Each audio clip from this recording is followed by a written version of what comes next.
Have you ever wondered how one of the world's most renowned supermodels, Wilhelmina Cooper, managed to stay at the pinnacle of her career with such an unconventional diet? Stay tuned as I unveil the shocking truth behind Wilhelmina's extraordinary eating habits and the impact they had on her journey to stardom.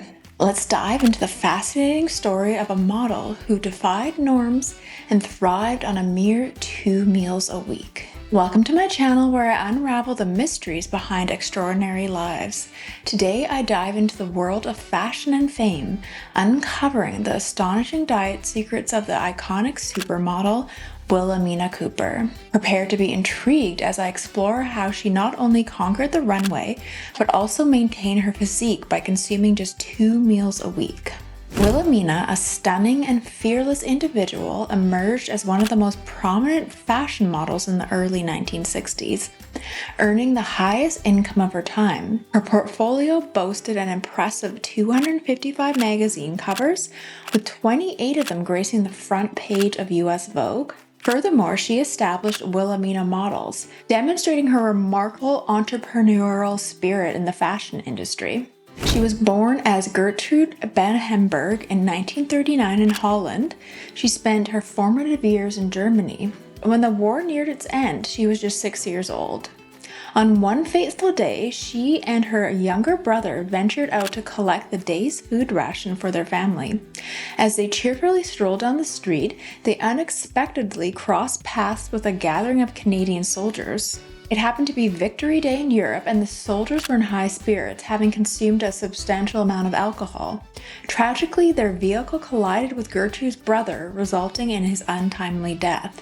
In 1954, the family relocated to Chicago. Gertrude enrolled in high school, secured a part-time job, and developed a profound fascination with fashion magazines. She even frequented thrift shops to purchase all the vintage editions, and she meticulously pursued each one, absorbing every word and savoring every image of her newfound role models.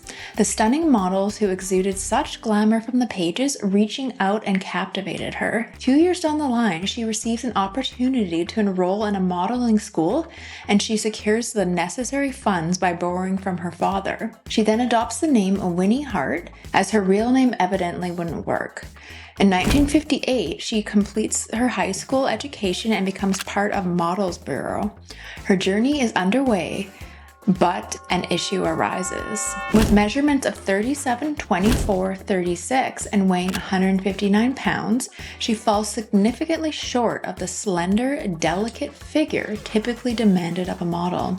This stark reality is firmly conveyed to her by Patricia Stevens, a booker from a different agency, during the 1959 International Trade Show in Chicago. Patricia escorts Winnie to a coffee shop downstairs and instructs her to order anything she desires, stating, "Savor it.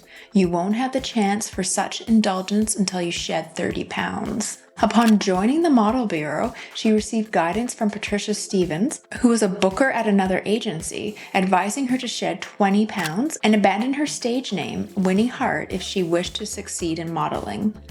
Wilhelmina Cooper followed these instructions, lost the weight, and adopted a new stage name before making her way to New York City. In New York, she became a part of the Ford modeling agency, where Eileen Ford conveyed that Wilhelmina needed to shed 20 pounds to be eligible for opportunities in Paris. Wilhelmina complied with this request and subsequently embarked on her journey to Paris. Upon her visit to New York, Eileen Ford of the Ford Modeling Agency informs Wilhelmina that her hips are not suitable for modeling. In Paris, a colleague introduces Wilhelmina to diet pills. Despite Wilhelmina's persistent dieting efforts, she was still perceived as overweight in the modeling world, even though she was not considered so in real life. During her time in Paris, a colleague introduced Wilhelmina to these diet pills, and her dietary routine involved only eating 2 meals per week, with cigarettes and black coffee as substitutes in between.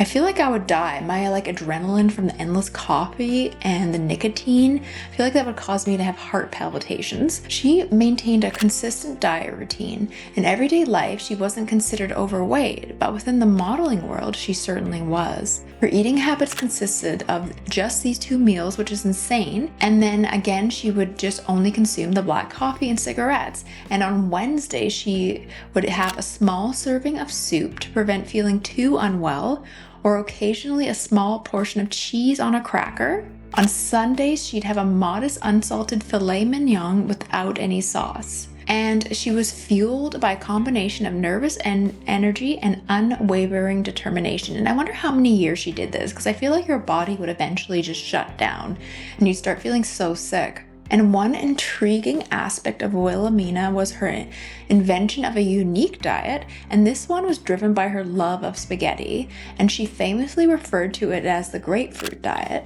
And during that era, many people tried the grapefruit diet, which was super popular in the 60s, and her diet routine consisted of a grapefruit for both breakfast and lunch, while dinner was comprised of spaghetti with a teaspoon of butter and a teaspoon of oil, and the customary seasoning of salt and pepper. Following this routine for a week could result in substantial weight loss, although it might also lead to some health issues. I mean, this one seems a lot better than just having broth, like 1 piece of cheese and a cracker and the filet mignon. So maybe she combined the two, but mostly just ate twice a week with the black coffee and cigarettes. Over the subsequent 5 years, she embarks on modeling assignments spanning the globe, ranging from South America to India, Hong Kong, and even Lapland. And there is no respite. She never indulges in vacations and frequently puts in long 12-hour workdays.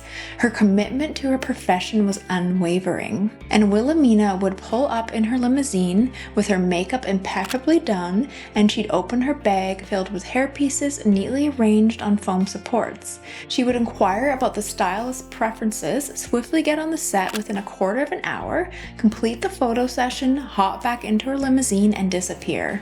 As a result of her efficiency and dedication, her income surged to $100,000 annually, and this was a lot in the 1960s. I mean, even today, that's a good amount of money. And Wilhelmina Cooper appeared on the cover of 255 magazines. She graced the cover of L'Officiel for the December 1960 issue before returning to the United States, when she rose to become one of the most well-renowned models of the 1960s. And over the course of her modeling career, she accumulated an impressive 255 magazine cover appearance and traveled extensively to model in locations such as India, Hong Kong, South America, and various parts of Europe. At the pinnacle of her career, she was earning an annual income of $100,000.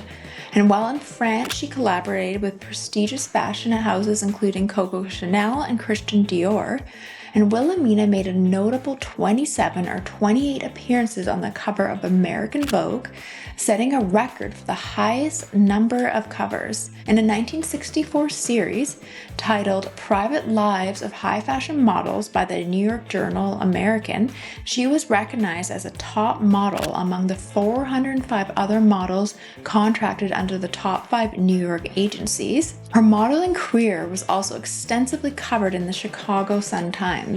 During Wilhelmina Cooper's era as a cover girl, as noted in her Time magazine obituary, she proudly asserted that she belonged to the select group of high fashion models who possessed a more womanly physique. She played a significant role in shaping the high society's aesthetic of the 1950s and 60s, thanks to her towering height of 5 feet 11 inches, captivating large brown eyes, shapely figure, and delicate cheekbones, and a striking unswept dark hairdo. And she definitely had a unique look, very European. And funny thing is, when I was always researching like vintage beauty ads, I always saw her, but before doing research for this video, I didn't put a name to the face. So it was interesting to research her life story. And Wilhelmina married the former producer of The Tonight Show starring Johnny Carson. During her initial years in New York, Wilhelmina went out with a variety of men. And regarding city socialites, she remarks, "They take you out because they want to be seen with a stunning woman. It's quite common to be treated like a decorative object. However, as a model, it's crucial to be visible at nightclubs and restaurants." In 1964, she crosses paths with Bruce Cooper, who is an associate producer for The Tonight Show, and in February 1965, they tie the knot. She later became parents to 2 children named Melissa Wilhelmina Cooper and Jason S. Cooper. When Eileen Ford begins to shift her focus towards grooming the next generation of young models, resulting in a decline of Wilhelmina's bookings, the couple responds by establishing their own agency, Wilhelmina Models. And fast forward 4 years, and the agency represents 100 men and women while generating a revenue exceeding $3 million. And the agency is still around today because I looked it up online. It becomes one of the leading agencies alongside Ford Models and even surpassed it years before other agencies began. The testament to her business acumen was exemplified when Wilhelmina's image graced the cover of Fortune magazine's December 1979 edition, marking her as one of the rare women to be featured solo on the cover. Wilhelmina also takes on roles as a judge in the Miss USA and Miss Universe competitions. Additionally, she makes biannual trips to Europe to attend fashion shows and recruit fresh talent. On the surface, everything appears to be going well. However, in truth, the situation is far from ideal. It becomes evident that her husband Bruce is a harsh misogynist who engages in extramarital affairs with the models from the agency and subjects Wilhelmina to physical attacks. On a few occasions, she showed up for modeling assignments with a bruised eye. She had access to products to conceal such bruises, but she never discussed it. It was a different era marked by a greater discretion about one's personal life. Wilhelmina remained in the marriage with Bruce primarily for the sake of their children. In 1979, she received a diagnosis of pneumonia and shortly after, an even more grim diagnosis of inoperable lung cancer. Tragically, she passed away at the young age of 40 in March of 1980. According to her obituary in Time magazine, during her heyday as a cover girl, Wilhelmina proudly claimed to be one of the few high fashion models built like a woman. And indeed she was, standing 5 feet 11 inches tall with the measurements of 38, 24, 36. She possessed doe-like eyes, delicate cheekbones, and a cascading mane of dark hair piled high, embodying the classical aristocratic aesthetic that she played a significant role in establishing as the style standard of the 1950s and 1960s. Melissa, Wilhelmina's daughter, shared with Michael Gross, the author of Model, The Ugly Business of Being Beautiful, her belief that her mother may have chosen to end her life through smoking rather than confronting and addressing the harsh realities of her life. Including enduring attacks from her alcoholic husband, she constantly smoked without pause. She would light a new one immediately after finishing the last. Her explanation for this habit was that it helped her maintain her slender figure. It's likely she began smoking at a young age, and that was common practice during that era, and I think a lot of people did it for dieting purposes. Even Jackie Kennedy did this. It's just crazy to think that someone could smoke back to back, and 40 seems young to get lung cancer, in my opinion, but maybe the stress of her relationship, and she was just unhappy, so maybe she just didn't have the will to continue. I don't know, but it does seem young. But I guess if you were going back to back like that, and maybe because of her diet of malnourishment from not eating enough too played a factor, and that's probably why she got pneumonia, because her immune system was already suppressed from not eating well. So it could have been a combination of things. But even looking at photos of her when she was 40, she still looked really good and she didn't look sick. And Wilhelmina Models aided in the launch of Naomi Sims' career. Naomi Sims embarked on her modeling journey in the mid-1960s, but struggled to secure opportunities despite her breakthrough appearance in the New York Times fashion supplement in 1967. It was at this point that Naomi approached Cooper and they struck an agreement. Wilhelmina Cooper would distribute copies of the Times supplement to various agencies and receive a commission for any work that Sims secured through it. In just a year, Naomi Sims found herself inundated with modeling assignments, earning $1,000 per week and even gracing the covers of prominent publications like Ladies' Home Journal and Life magazine. Naomi Sims was acclaimed as the first African-American supermodel, and Wilhelmina Models played a pivotal role in propelling her career. Wilhelmina Cooper was not only a fashion icon, but also received a tribute in the American sitcom Ugly Betty, with one of the characters named in her honor. And it's crazy to think how much she accomplished at such a young age, and it's so tragic how she died at 40, which is so young in my opinion.